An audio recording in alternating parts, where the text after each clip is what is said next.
जय हिंद दोस्तों। आज हम बात करने वाले हैं दर्शन शास्त्र की, फिलोसॉफी की।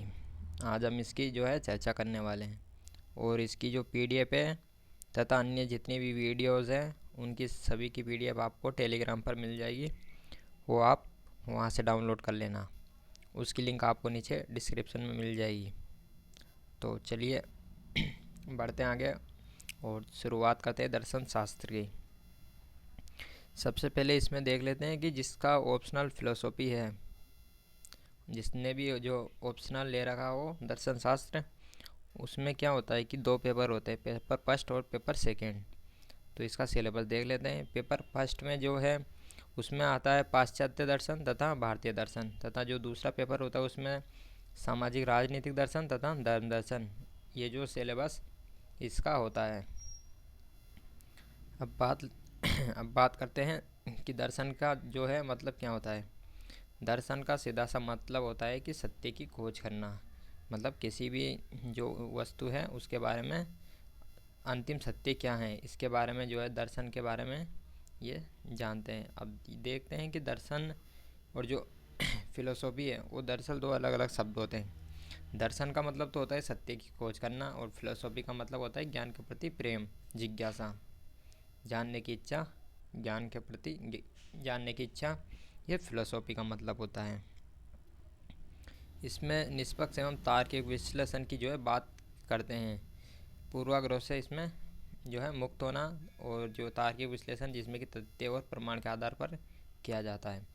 अब यहाँ पर आता है कि पूर्वाग्रह जो वो किसे कहते हैं। जो कि पूर्वाग्रह का मतलब होता है कि जो दूसरों के प्रति हम नकारात्मक सोच होती है, इसे ही पूर्वाग्रह कहते हैं। जो नकारात्मक हमारी सोच होती है दूसरों के प्रति, उसे पूर्वाग्रह कहते हैं। तो अब देख लेते हैं कि दर्शन शास्त्र में हम किन किन की बात करते हैं। तो इसमें हम पढ़ते हैं तत्व मीमांसा क्या होती है। तत्व मीमांसा होती है, इसका मतलब है कि तत्वों के बारे में जानना। तत्व मीमांसा, तत्वों की मीमांसा। उसके बाद ज्ञान मीमांसा और आचार मीमांसा, जिसको नीति शास्त्र यहाँ नीति मीमांसा भी कहते हैं। सबसे पहले देख लेते हैं कि जो तत्व मीमांसा है, तत्व की मीमांसा, इसमें हम किन किन के बारे में बात करेंगे। इसमें देखेंगे कि जगत क्या है, कैसे इसका निर्माण होता है, किसने इसका निर्माण किया है, इसका निर्माण होता है या विकास होता है, इन सब की तत्व मीमांसा में इसकी बात करेंगे। उसके बाद देखेंगे आत्मा क्या है और ईश्वर क्या है, ये सब इनकी हम तत्व मीमांसा में बात करते हैं। जैसे जो विज्ञान है वो जड़ परमाणु से जगत का निर्माण मानता है, ऐसा विज्ञान का कहना है। अब बात करते हैं कि दर्शन में हम किन किन को देखेंगे। जैसे कि चारवाक जो दार्शनिक लोग हैं, बौद्ध, जैन हैं तथा न्याय वैशेषिक और मध्वाचार्य हैं। अब जो चारवाक लोग हैं, चारवाक के जो विचारक हैं, उनका क्या कहना है कि जगत का निर्माण पृथ्वी, जल, वायु, अग्नि और परमाणुओं से हुआ है। ये चारवाक जो दार्शनिक है उनका मानना है। बौद्ध, जैन और न्याय वैशेषिक इनका क्या कहना है कि जगत का जो विकास नहीं हुआ है, इसका निर्माण हुआ है। और मध्वाचार्य इनका कहना है कि जगत का निर्माण वो प्रकृति से हुआ है। अब देखते हैं कि जगत का निर्माण स्वतः हुआ है या किसी ने किया है, ये प्रश्न उठता है। तो इनका क्या कहना है कि चारवाक, बौद्ध और जैन का इनका कहना है कि जगत के निर्माण में किसी की भी भूमिका और नहीं है। इनका क्या कहना है कि जगत के निर्माण में किसी की भूमिका नहीं है, ये अपने आप यहाँ प्रकृति से बना है। लेकिन जो दूसरी तरफ न्याय वैशेषिक यहाँ रामानुजन और मध्वाचार्य, इनका क्या कहना है कि जगत का निर्माण वो ईश्वर ने, भगवान ने किया है। इनका ये अलग अलग मत है। अब देखते हैं यहाँ पर प्रश्न फिर उठता है कि ईश्वर ने अपने अंदर से जगत का निर्माण किया है या बाहर से कोई कच्चा माल लेकर निर्माण किया है। ये एक और प्रश्न उठता है। फिर इन लोगों का, इन जो विचारकों का क्या क्या अलग अलग मत हैं वो देखते हैं। न्याय वैशेषिक जो इनका विचारकों का मत है, उनका कहना है कि ईश्वर परमाणुओं से जगत का निर्माण, ईश्वर ने परमाणुओं से जगत का निर्माण किया है। वहीं दूसरी तरफ मध्वाचार्य का कहना है कि ईश्वर प्रकृति से जगत का निर्माण करता है। देखते रामानुजन का क्या कहना है कि ईश्वर अपने अंदर से जगत का निर्माण करता है। इस तरह इन सभी का अलग अलग मत हैं। फिर प्रश्न उठता है कि जो जगत का विकास होता है, ये किनका कहना है? सांख्य दर्शन वालों का, कि जगत का जो है विकास होता है। जैसे ये प्रकृति है, यहाँ पर बीज है, इसमें अंकुर होता है और धीरे धीरे जगत का जो है विकास होता है। ये सांख्य दर्शन वालों का कहना है। अब यहाँ पर जो है एक और फिर दोबारा प्रश्न उठता है कि जगत में जो व्यवस्था है ये क्यों बनी है, इतनी जो सही तरीके से जो व्यवस्था बनी हुई है जगत में, वो किसके कारण है? ये यहाँ पर सवाल उठता है। फिर यहाँ पर फिर जो है इन विचारकों का अलग अलग मत सामने आ जाता है। तो देखते हैं क्या क्या इनका कहना है। सबसे पहले चार वाक्य की बात करते हैं। जो दार्शनिक है उनका क्या कहना है? जगत में व्यवस्था है जो अपने आप आती है, इनका ये कहना है। और जो बौद्ध एवं जैन है उनका क्या कहना है कि जगत में व्यवस्था जो है वो कर्म सिद्धांत से आती है। और तीसरी तरफ जो न्याय वैशेषिक रामानुजन तथा मध्वाचार्य है, इनका क्या कहना है? जगत में व्यवस्था हो ईश्वर के कारण, भगवान के कारण आती है। अब यहाँ पर फिर सवाल उठता है कि जगत नष्ट होता है या नहीं, ये प्रश्न एक और आता है। तो इसमें लगभग सभी दार्शनिकों ने ये माना है कि जगत का जो है वह एक समय के लिए, एक समय में नष्ट या विनाश हो जाता है। अब बात करते हैं आत्मा की। तो चारवाक बौद्ध जो है वो आत्मा को नहीं मानते हैं, लेकिन न्याय वैशेषिक, जैन, सांख्य, वेदांत दर्शन में जो आत्मा को माना गया है। अब आत्मा के स्वरूप की बात करते हैं। तो न्याय वैशेषिक का कहना है कि आत्मा स्वरूपतः अचेतन है। आत्मा में चेतना का संचार तब होता है जब आत्मा का संपर्क मन से, मन का इंद्रियों से और इंद्रियों का विषयों से होता है। जैसे कोई मान लो पेन है, पेन को किस आँखों ने देखा है और आँख है जो है वो मन से कनेक्टेड है और मन जो है वो आत्मा से कनेक्टेड है। ये इन लोगों का कहना है। जैन दर्शन का क्या, कि जैन जो विचारक है उनका क्या कहना है कि सत्य, चित्त एवं आनंद आत्मा का जो है वो गुण है। अब बात करते हैं सांख्य की। आत्मा, चित्त एवं सत्य जो है वो स्वरूप है। शंकराचार्य का यहाँ पर क्या कहना है कि आत्मा जो है वो सच्चिदानंद है। अब आत्मा की जो है विशेषता देखते हैं। आत्मा ज्ञाता, कर्ता एवं भोक्ता है। आत्मा नित्य है तथा शरीर से जो है वो अलग है। अब यहाँ पर बात करते हैं कि चेतन किसे कहते हैं? जिसमें चिंतन की क्षमता हो, जो सोच सकता है उसे हम, जो सोच सकता है उसे हम चेतन कहते हैं। तथा स्वनियंत्रण एवं स्वनियमन हो उसे चेतन कहते हैं। और जिसे हम छू नहीं सकते हैं उसे अचेतन कहते हैं। आत्मा की सत्ता सिद्ध करने के जो है तर्क वो देखते हैं। इसमें पहला है, शरीर रूपी मशीन के चालक के रूप में आत्मा की सत्ता है। चेतना नामक गुण के आधार पर इंद्रियों के उपयोगकर्ता के रूप में जो है आत्मा की सत्ता सिद्ध होती है।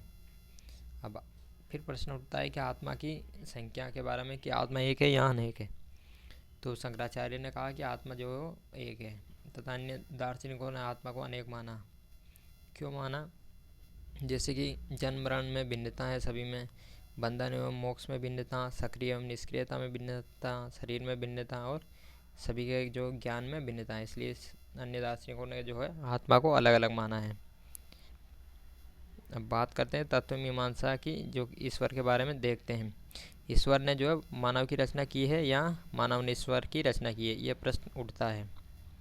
अब इसके बाद देखेंगे ईश्वर एवं जगत में संबंध, ईश्वर की सत्ता है या नहीं, ईश्वर वरदान है या अभिशाप, इन सब की चर्चा करेंगे। ईश्वर के बारे में देख लेते हैं। ईश्वर जो है मूल्य है, ईश्वर की वास्तविक सत्ता है। अब यहाँ पर देखते हैं कि ईश्वर वरदान है या अभिशाप। तो एक तरफ का कहना है, एक तरफ विचारकों का कहना है कि ईश्वर जो है वो वरदान है। क्यों है?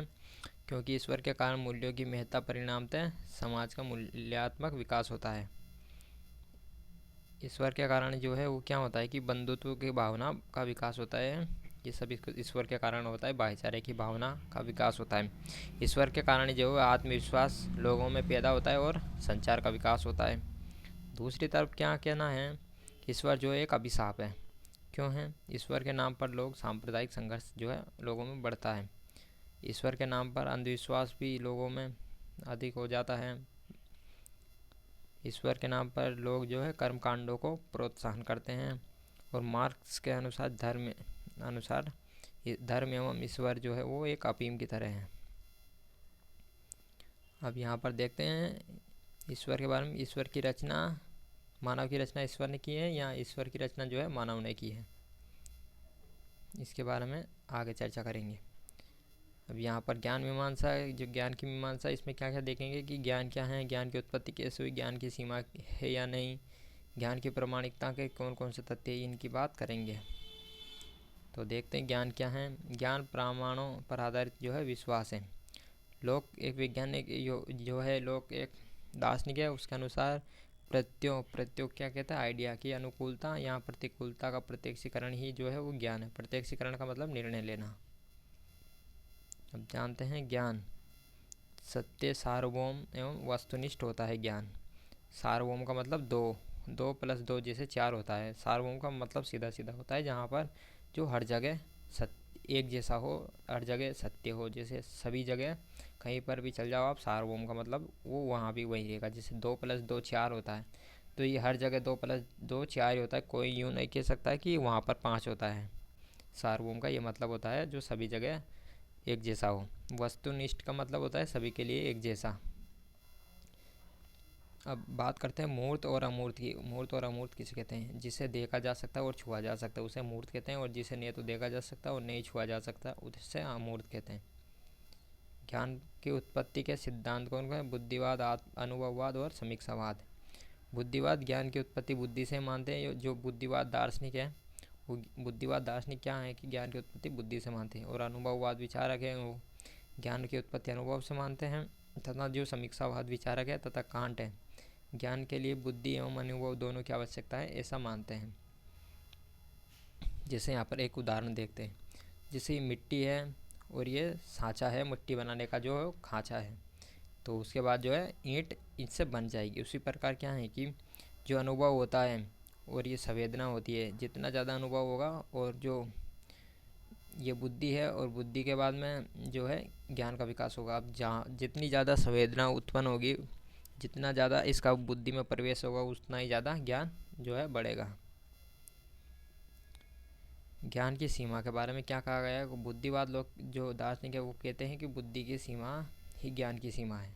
मतलब जितनी बुद्धि है वहीं तक सीमा उसका निर्धारण होता है। अनुभववाद जो विचारक, उनका क्या कहना है कि अनुभव की सीमा तक ही ज्ञान सीमित है। और जो समीक्षावाद तथा कांट है वो क्या कहते हैं कि ज्ञान की सीमा अनुभव की सीमा पर ही निर्भर करती है। अब यहाँ पर इन्होंने एक उदाहरण दिया कि जितनी मिट्टी होगी, मान लो ईंटें भी तो उतनी बनेगी, तो यहाँ पर का जितनी मिट्टी होगी जैसे उतनी ईंटें बनेगी, ज़्यादा थोड़ी बनेगी। तो इसी पर उदाहरण दिया कि ज्ञान की जितनी सीमा होगी, जितनी अनुभव की सीमा होगी, ज्ञान उस पर ही निर्भर करता है। कितना ज्ञान होगा अनुभव की सीमा पर वो निर्भर करता है। जैसे ये अनुभव है, जितना अधिक अनुभव होगा उतना ही ज़्यादा ज्ञान का विकास होगा।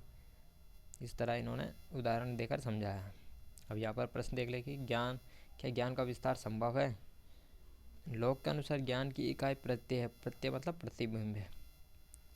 अब यहाँ पर एक देखते हैं कि जैसे ज्ञान का विस्तार कब होगा? जब प्रत्यय की मात्रा में वृद्धि होगी। और प्रत्यय की मात्रा में कब वृद्धि होगी? जब अनुभव की मात्रा में वृद्धि होगी। और अनुभव की मात्रा कब होगी? जब इंद्रियों की क्षमता में वृद्धि होगी।